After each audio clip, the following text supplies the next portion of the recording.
Hey folks, Ted from Nerd Immersion here, and I just wanted to do a video on these Monster Manual Expanded books that I posted. I posted this about 2 days ago on most social media, and one, it drove a lot more questions than I thought it would, but I also thought this was a good opportunity to sort of unbox them, showcase what's going on, and talk about it. So if you missed this on the side of it right here down the bottom, it's a DM's Guild product, right? So this is technically not official, not published by Wizards of the Coast. These are third-party created, licensed, published, and printed via the DM's Guild. So I plan on doing a whole other video on the DM's Guild. I just haven't gotten around to that lately. But anyway, these two books were put out by DM Dragonix over on the DM's Guild. I did reviews, full in-depth reviews of these where I showcased several of my favorite monsters from each book throughout the course of 2019 as they released. I got to know the creator relatively well over the time of my doing DM's Guild reviews. So he actually reached out to me and said, hey, listen, we finally got on print on demand. So for those of you who don't know, for the DM's Guild, a lot of the time, for the most part, when you buy something on there, you get it in PDF form. Or maybe sometimes to PDF and then also like Fantasy Grounds and whatever. Primarily digital. So you, for very select few products, and I'm not entirely sure how that's determined, from what I gather, it's an internal process that the DM's Guild controls, and they pick and choose what things get put up for print on demand. I also believe, like, originally it had to be something you qualified when you first published it, not after the fact. Apparently some of that's changed. Again, I'm not too familiar with the specifics, but now this is available in print on demand. When they first came out in 2019, I was a pretty big advocate for the fact that these really should be print on demand, because if I have a tome of monsters that I want to use at a physical table, I don't want to be scanning through a PDF. I want to just open a book, flip through it, and find what I need. So that's kind of how that works. They are now, again, available in print on demand. So I'm going to jump over here to, it's my YouTube, to the DM's Guild and show you, right? So here it is. Here's Monster Manual 1. It is $20 for the PDF. Again, it's well worth it. It's a best mithril seller. It's got 68 ratings for 5 stars, so that's saying something. So it is purchasable for $20 for the PDF. It is $59 for the premium hardcover physical copy, and then only $69 if you get the two, so you save $10. I will remind you that the official DM's Guild official Wizards of the Coast 5th edition Monster Manual is only $49.95, which is only $10 cheaper than that. And honestly, as I showcased in the picture, let me go ahead and put these side by side and take a look at what you're getting here. There's you're getting a lot more, obviously, in these books, and a lot more things that I think are pretty useful. 5th edition one is good. Obviously, you can get it reduced on Amazon and other places if you search around. But it's also 6 years old. It hasn't really been updated at all, and you'd have to buy multiple new books. And, it is what it is. It also is, created by Wizards of the Coast. These are created by a cool third-party creator, and, a portion of all the sales go to them, which is pretty neat. So again, I'll go back over here to the DM's Guild real quick to showcase. So here is the Monster Manual Expanded. I have links in the description below. They'll actually both be affiliate links for the DM's Guild. So if you do decide to go purchase one from the links in the description, not only, obviously, does Dragonix get a large portion of this, but I actually do get a small cut myself for being an affiliate. And here's the Monster Manual 2. Again, this is a best platinum seller, 39 ratings for 5 stars. Clearly, people enjoy these modules. So they are, like I said, available on print on demand. A lot of folks had some questions about timing. So I went and looked up mine. I placed my order right here for print on demand on the 8th of May. And I just got them 2 days ago on the 27th. So I know, like, originally print on demand said something ridiculous, like it's going to take 8 weeks to get to you. I don't know if that's true. I got mine in about 20 or so days. And just to say, like, I was provided, I guess I should say too, I was provided these for free. So that's something. But I still had to go through the typical avenue one would go through to order these print on demand. I had to check this on the DM's Guild. I had to go through the whole process and go through it. So I didn't have like some exclusive access where these were mailed directly to me from the creator. I was basically comped them, but I still ordered them through the DM's Guild print on demand process and got them in about 20 days. As I stated already, I did do full reviews on both of these books back in 2019 when they came out. So you can see, I'll put links to those in the description as well if you'd like to go and take a look at that. But I did want to just go in and showcase kind of what we have here. So first of all, my favorite part is that I'm credited on the back of both of these books, which is the first time I've ever actually seen something like that, my name in print on a physical book. So if I go ahead and take a look at these, I think I had mentioned I'd done another print-on-demand book, but, you've got your typical stuff you're going to have in the beginning here, right, like about the credits, but you've got, an extensive table of contents showcasing all the different creatures here. You've got multiple appendices. This kind of starts it all, Chapter 1, the Bestiary, and then it just rolls into the stat blocks, and you just have a ton of stat blocks. And I also point out I did a top 10 video that was top 10 monsters from D&D 3.5e I want in 5e, and not every single one of them, but the majority of them have actually been compiled in both of these tomes, right? One of mine was the Greater Abyssal Basilisk, right here, right? So you'll see there's a whole bunch of different options, right? So here's a whole bunch of different beholders, right? Elder Orb, Eye of Flame, Eye of Frost, the Ultimate Tyrant. You got a large expansion on a bunch of different creatures in here, which is awesome. So if you're really looking to expand the monsters you want to throw, no pun intended, at your players, these are a really solid pickup. Again, I recognize that there is a significant cost with these, but it is essentially buying yourself basically like 2 new monster manuals with additional amounts. I mean, both of these, this first one here that I have in my hands has 470 stat blocks in here, and it is 321 pages. I'll take a comparison here. The monster manual is more pages than that, but you're getting less stuff on it. It's 350 pages, the monster manual. They're also, I don't know if you can see this, but the book is, let's see if I can get that. The book is slightly bigger than the monster manual too, like just size-wise, so you can make larger prints and show things like that. 470 stat blocks in this book, 390 stat blocks in this book. And so I guess again I'll continue through this. I'd say the first monster manual expanded did a lot of additional blocks for things like there's a whole section here on lizard folk. It's got a black scale bruiser, dragon blood lizard folk sorcerer of Tiamat, lizard folk berserker, lizard folk champion of Sessanek, lizard folk swampstalker, lizard folk witch doctor. So you had a whole bunch of new options that you could throw out, right? We've got lycanthropes here. We've got a dire werebear, a dire wereboar, different kinds of manticores, medusas, all sorts of things. A whole bunch of different kinds of mind flayers added in here, right? An assassin, a sorcerer, and a warlock. Let's see. There's a new Nothics. So not only is there an expansion of things like, more humanoid styles, like here for orcs, right? Orc Archer, Orc Berserker, Orc Brigand, Orc Champion of Grumsh, Orc Raider, Orc Scout, Orc Sorcerer, Orc War Drummer, Orc Wolf Shaman, Orc Witchblade, right? That's significantly more than the, 5 orcs there are in the monster manual. Right here's the Life Leech Otyug. That was in my top 10 video. It's right here.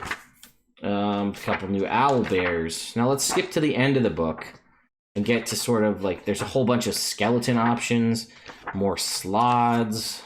Let's get here. Dread unicorns, evil unicorns there. And a bunch of skeletons and a bunch of zombies and a bunch of wights as well too, so to expand your undead options beyond just what's listed there. So a bunch of UNTs. Now, see, we have on our miscellaneous creature section, right? We have a cave bear, dire rat, giant assassin bug, giant army ant. So we're expanding the creatures, right? Giant slug, giant spitting cobra, giant tarantula, giant tiger beetle, Giant velvet worm, giant wolverine. Here's the green vice, another one of the creatures from my top 10 video that I wanted in 5th edition from 3.5. Right, monstrous centipede, monstrous spiders, sword spider, winterwolf alpha, warg alpha, and then we also have NPCs too, right? Here's arcane guard, arcane knight, a blight druid. Funny enough, blight was one of the blighter was one of the druids that I wanted, but there's also a blight land, right? So if you wanted to play a variant druid, a circle of the land druid, but we're one of and the blight domain, or sorry, the blight land circle, they have blight spells here, right? Melf's acid arrow, raven feeblement, stinking cloud, vampiric touch, blight, Evard's black tentacles, cloud kill, and enervation. Right, bodyguard, bounty hunters, death priests, divine tricksters. That's like the opposite of an arcane trickster. Used for a frost cleric here, right? So if you were like a frost circle. Armor of Agathis, fog cloud, gust of wind, snillock, snow war, swarm, gaseous form, sleet storm, control water, ice storm, cone of cold, control winds. There's a hexblade enemy, shadow fist, initiate, skirmisher, storm sorcerer, right? And then we get to the back here. We got kind of the promo material. But we also have all the enemies listed by challenge rating here in the back, which is nice. So that'll give you that. And I should say, right, we've got a bunch of creatures. We even got creatures that go all the way up to challenge rating 30 in a variant version of the Tarask. But if you look at this, these are all CR 8, 9, 10, 11, 12, giving us higher level monster options, something we don't really have. And look, right here's 4, 5, giving us more mid to high range monsters, something that the monster manual doesn't really do. And if I recall, the monster manual just gives us the table of contents, and it gives us an index with just the characters' names, but we can't look through our monster manual and find creatures by challenge rating because it doesn't exist. If I want to know what creatures are by challenge rating, I had to go on D&D Beyond and search it. I got to look on somebody else's website where they've already compiled it. I can't get a list of creatures by challenge rating in the regular monster manual, but the monster manual expanded does do that for you. So here we'll take a look at monster manual expanded 2 real quick. Once again, we have everything by alphabetical order here. Look, here's more beholders, right? We got an Eye of the Deep here. It's the underwater beholder. Here's a Gouger. These are sort of a beholder hunter creature. They hunt down and kind of kill beholders. They run around on little feet. Got a young beholder down here in case you want to throw a challenge rating 7 monster and not be too powerful. We also have a bunch of demon lords in this book. Like, for example, I just flipped to Lady Lolth. You know, Lolth, the god, her stat block. Right here. We also have a bunch of aspects of various demon lords, so if you don't want to throw the full-blown demon lord at them. So we have, and these are around challenge rating in the 10s, I guess, right? Aspect of Baphomet, Demogorgon, Frazerblu, Grast, Juiblex. Oh, Kostachi, we got some other ones here. Aspect of Lolth is a challenge rating 15. Aspect of Orcus, Inagu, Zugetmoy. So we have, whether they elevate a given creature to become an aspect or they choose to take the form of an aspect but not the full-blown stat block of the god themselves. That's all listed in here. We've got Asmodeus' stat block in here. Dispater, Mephistopheles. We got aspects of Asmodeus, of Baal, of Bel, of Dispater, Mephistopheles, Moloch, Tiamat, and Zariel, right? So this obviously gives you more stuff too. If you're doing Hell, or even if you're playing Descent into Avernus, you could have more access there. We also have intermittent dragon ages, right? Like we've got juvenile dragons in here, right? So if you don't want to do the higher level dragons, we've also got, other things people really like, the dragons, sort of lion mixed with a dragon. We've got Draco spawns, which are almost like a weird dragon mixed with something else, right? So here's a black Draco spawn stalker, so it's kind of like a black dragon spider. But then we've got here's a blue spawn ambusher, or a blue spawn storm lizard. One of my personal favorites is the red spawn fire belcher, because I happen to have that mini. white spawn ice skitter. You can see it's kind of skating along there. Different drakes in here as well. We got Phoenix stat blocks in here. These are sort of the elder elementals that were added in Mordenkainen's Tome of Foes. They've got younger versions of all of those. Advanced versions of the Myrmidons that were introduced in Elemental Evil. Different options for drows, for fire newts. We've got other froghemoths, new giants, a whole bunch of new gnolls, which is very exciting because I'm a big fan of gnolls. A bunch of new golem types, bone golem, a bunch of cool gray renders, which is another creature I really like. Also, the ever terrifying displacer render. So that's a displacer beast kind of mixed with a gray render. Talk about bad day. Different grimlocks, a bunch of different hags, hobgoblins, even different kenkus and kobolds, right? There's, I mean, here for kobolds, I think we have the player's hand, or the monster manual, we have kobold and like winged kobold. Here we've got kobold arcane trickster, kobold archer, kobold chieftain, kobold king, kobold shaman, kobold stinger Cthulhu, and kobold trapmaker, right? It's a whole bunch of new options to improve what you're doing there if you want to just be using kobolds only. Remember we had all those lizard folks in the last book? Well, we got lizard folk arcane archer, lizard folk emperor, lizard folk vanguard, adding more to that as well, expanding. And then again, it's not just all expansions of existing things. That is the case in some places, but it is also bringing back creatures that didn't exist or existed in previous editions but didn't make it into 5th edition, right? More mind flayers. Here's a morgue. I remember looking at these creatures in the old monster manual. There's them here, and this is kind of undead creature.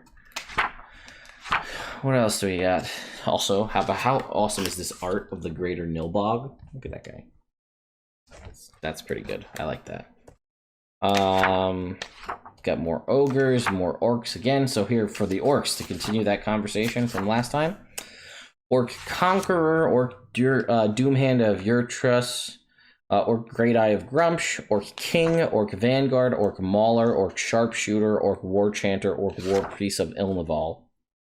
Bunch more options there. Retrievers, here's the ever popular Flame Salamander to be the antithesis of the Frost Salamander.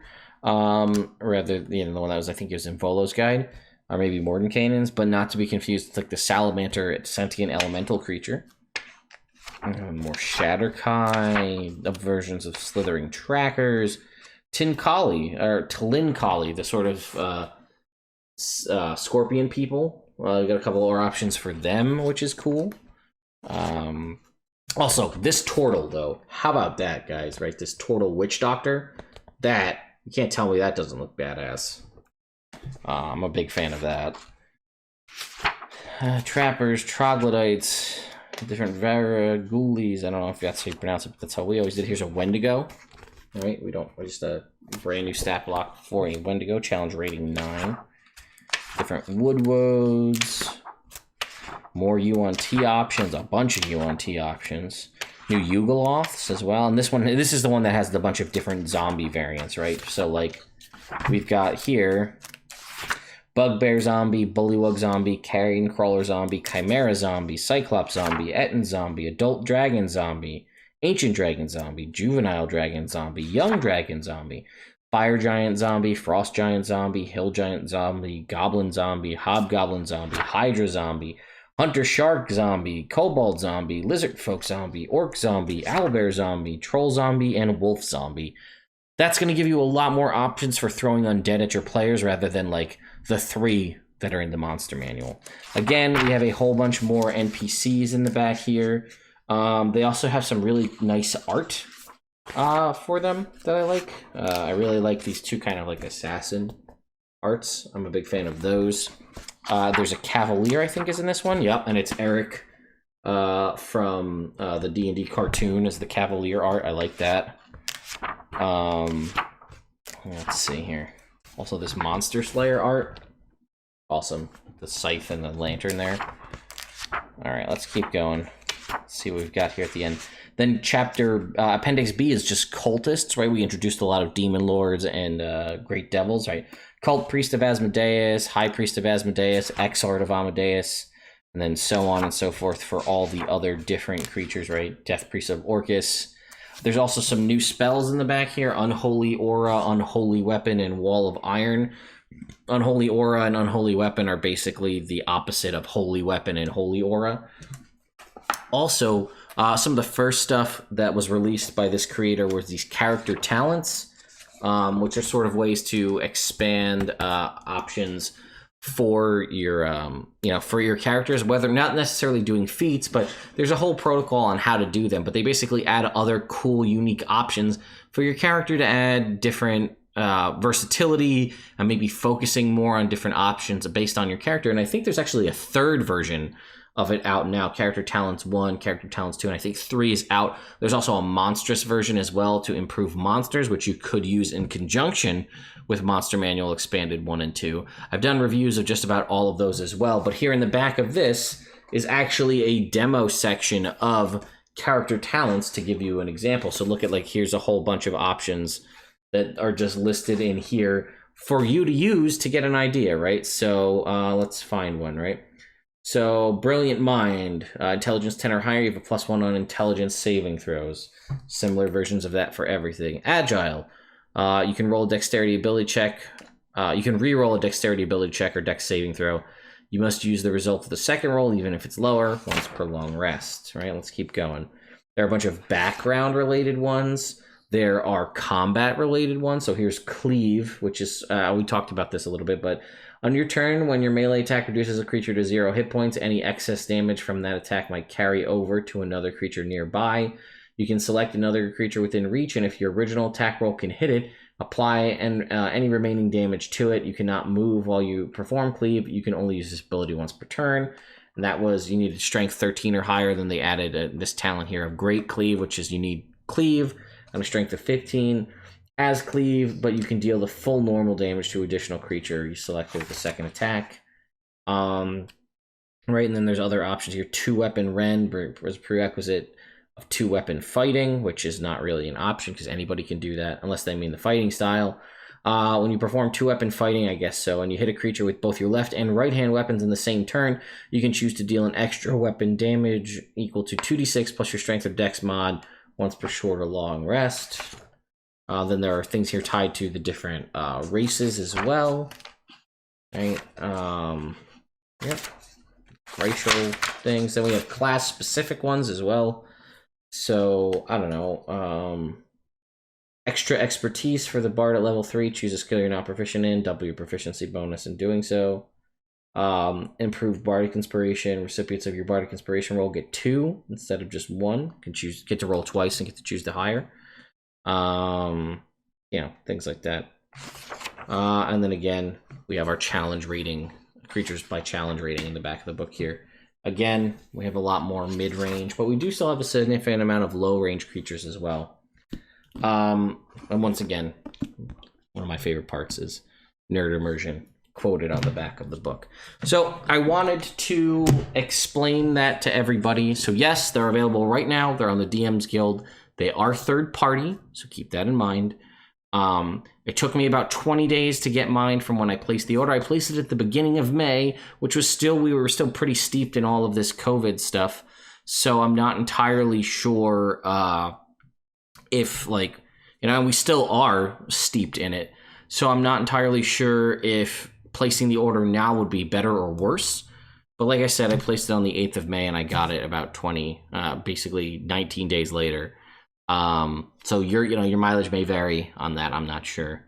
The reviews speak for themselves, I think. As far as people asking, are they balanced? Yes, I think so. I read through them all, and I've done videos on them, and I think they're relatively balanced. I think a lot of these creatures, in my mind, were sorely missing from our existing official published sources. And these 2 books are on probably my top 5 books of monster supplements to throw at my players. That's not the Monster Manual. So I would, I really, really enjoy these books. I'm not paid to do this video by any means. These opinions are my own. I just feel very strongly about them. And again, if you go back and watch those 2 reviews, which once again will be linked in the description, I remember just complaining in those videos about how I really wish these could get print on demand, because like I said, I this is like adventure modules and like little one-off player things here and there. I don't need to have a printed copy of it.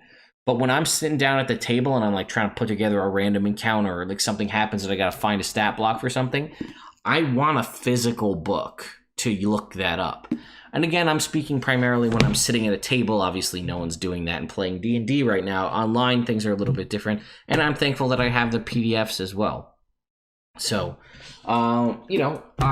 it's not for everybody, right? If you're a player primarily and you don't DM, then the books aren't really going to do a ton of use for you, but they might have options if your DM will allow you to transform as a druid maybe into some of the different creatures, maybe using polymorph, you'll be able to turn into some of the other monsters and things that are added in here.